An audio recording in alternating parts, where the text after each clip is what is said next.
Good morning, everybody. I'm going to talk today about getting comfortable with being outside your comfort zone, because I think this one's really, really important.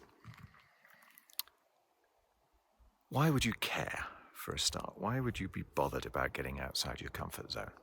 Okay. Because, in a nutshell, that's where you grow. That's where you expand beyond what you think you're capable of. That's where all the richness and surprise and adventure and play can come from. It's getting outside of your comfort zone that gives life to the cliche of it's all about the journey, not about the goal. Okay? Because when you're outside your comfort zone, you are surprising yourself. You're having a good time. It's a rich experience. When you're inside your comfort zone, it's safe, it's predictable. You know, you're either growing or you're dying sort of thing. It's stifling being inside your comfort zone.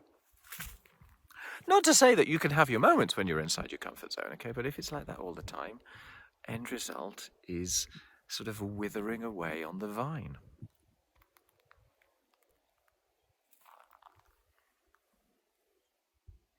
So how, if you want to make progress,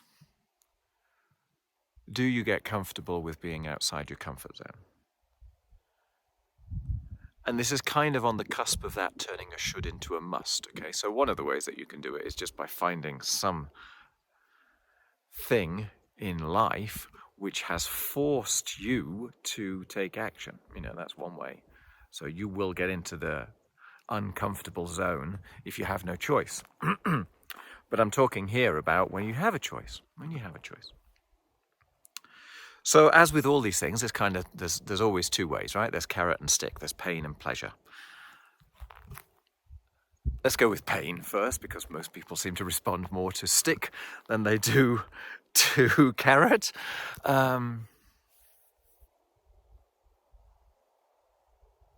This is my personal stick for if I find myself lapsing inside my comfort zone.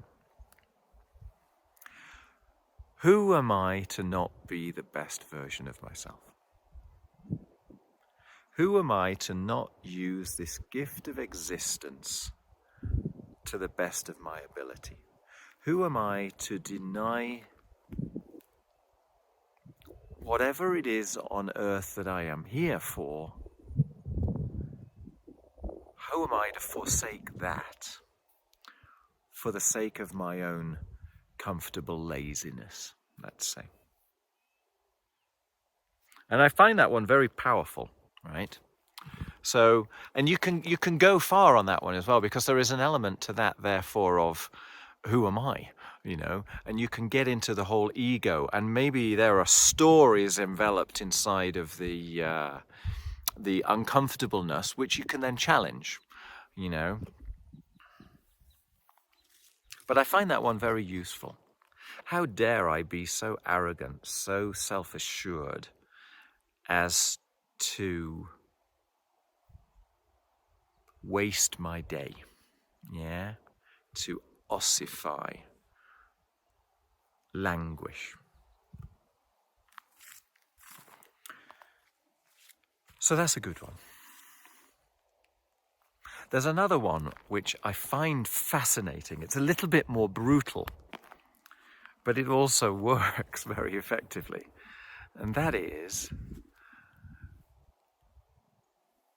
you're living the life that you are prepared to put up with. Ooh, that's a tough one. You're living the life that you are willing to tolerate.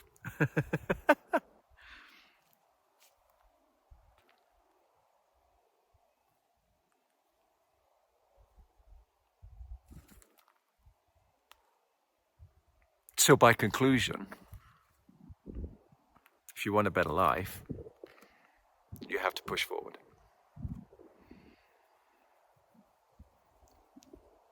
That's fantastically powerful. So there's a couple of stick approaches.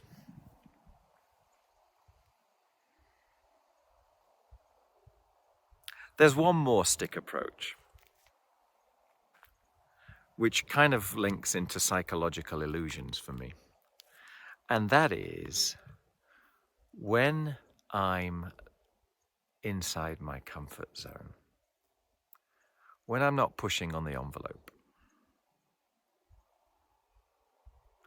I'm actually not that comfortable. And maybe it takes a second or two for that one to kind of percolate down. But when you're living inside your comfort zone, when you are not exploring, for me at least, there is an element that I should be doing something more interesting, something richer. I should be living life. Yeah? I should be participating, not watching. It's that kind of an idea. So when I'm inside my comfort zone, I can actually attach a sense of disappointment to it. So that can be quite powerful as well. So that's enough on stick. Okay. Now carrot.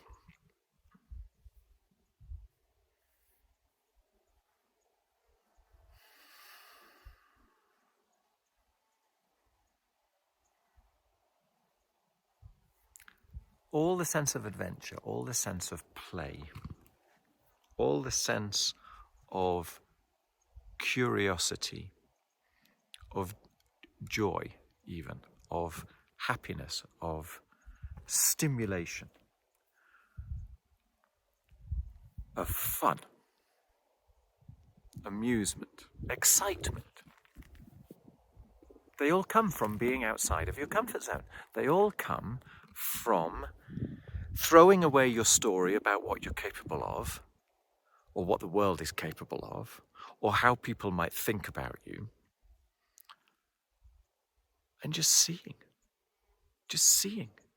what comes instead. And usually what happens is you kind of go, oh, it wasn't as bad as I thought. That was actually pretty good.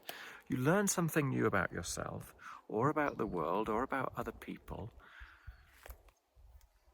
It's all fascinating. So that's a good way to have a more interesting sense of adventure about pushing beyond your comfort zone. Another way of pushing beyond your comfort zone is that it is making progress. Okay? The best thing to do is to take action and that it works. The next best thing to do is to take action and it doesn't work, because even then you've made progress, you've learned what doesn't work, so you've got less things to go wrong in the future. The worst thing to do is to do nothing, because then you still don't know what works, what doesn't work, and you still haven't taken any progress. Okay, so there's also that idea of progressing down the journey of life to whatever it is that you want in the world. That can be quite interesting. I think it was William James that said, there is nothing so fatiguing in life as an unfinished task. And maybe you just apply that to sort of procrastination and work. But for me, I think you can apply that to pretty much everything. And so there is a certain satisfaction of having achieved goals, of having taken steps forward, having moved forward, having made progress.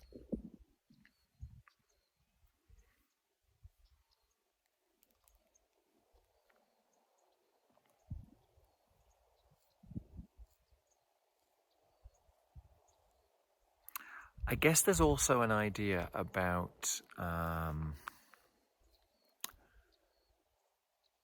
this is going back to stick, actually. There's an idea about what might other people think, okay? If I get outside my comfort zone, maybe people will laugh at me. Maybe they will judge me. Now, for a start off, most people don't think about you anywhere near as much as you think they think about you. Secondly, the conclusions that they come to are basically their own conclusions. They based normally upon their expectations rather than on reality, and certainly based around the stories running inside their head, the rules, the policies, procedures running inside their head, and far, far less about you, right? You just happen to be a trigger that they needed in order to feel the way that they feel. So, so they're going to do what they're going to do.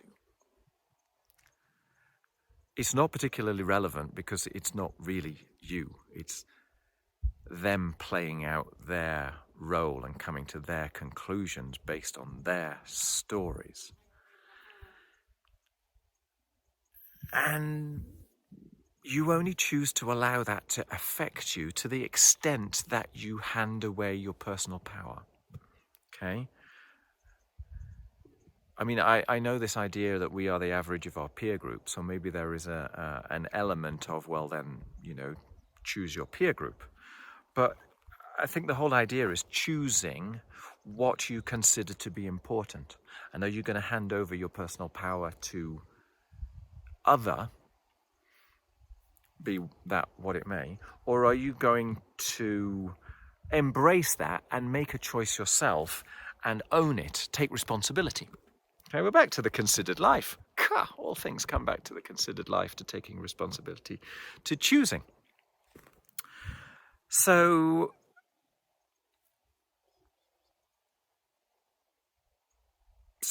kind of throw away the rule book of what you assume to be the case can also be helpful. But for me, really, it's that two-pronged approach of A, who on earth am I to not fulfill whatever it is that I'm supposed to be here for? So let's give it a go. And secondly, what a joyous experience it's going to be to learn what that is. You know how when you look back, you can kind of see a thread to how you ended up where you are today? But when you look forward, it's utterly impossible to see that thread going forwards. So stop thinking about the way forward and let life unfurl, right? And that means playing. It means experimenting. People don't get successful through staying inside their comfort zone. Every positive step forward, every discovery, maybe even every joyous moment, comes from that area beyond your comfort zone. Build that in your imagination, build that into your heart and your soul and your stomach, and suddenly every day is a gift. Every day is a joyous opportunity to be yourself. Every day is an opportunity to expand your infinite potential, to play, to meet new people, to experience new things, to go with the flow of the world and see what opportunities present themselves, to dance with life, to fulfill your destiny, to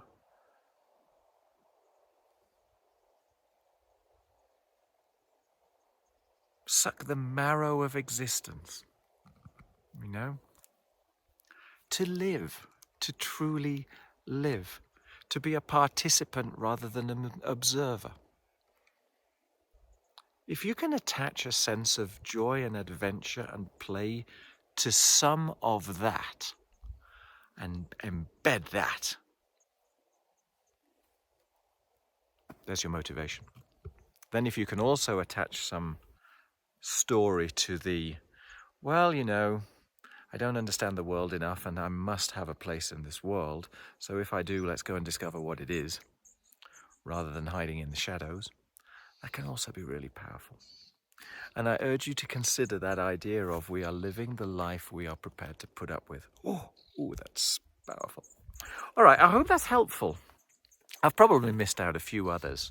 But the idea basically is your uncomfortable zone is actually your fun zone. Yeah? And your comfortable zone is kind of your death zone. It's kind of your withering away zone. So yeah, it feels safe. But there's not much else going for it. You just end up getting what you got yesterday.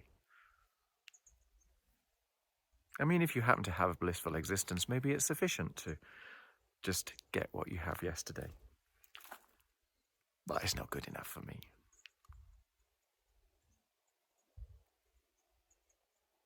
Today is too amazing to not kind of dance with it. Even though we've got these little flies in there. All right, take care, enjoy. I hope that's useful. I'm sure I've forgotten something. If so, maybe I'll put it in the comments down below. But take care, look after yourself, and contribute, you know? Give me some comments, some thoughts, some observations, some requests, some... whatever comes to mind, whatever is the most important. And, you know, because my whole aim with this is to try and build a little bit of joy in the world, a little bit of happiness, a little bit of exploration, a little bit of curiosity, a little bit of fun. All right, take care. Thanks a lot. Bye-bye.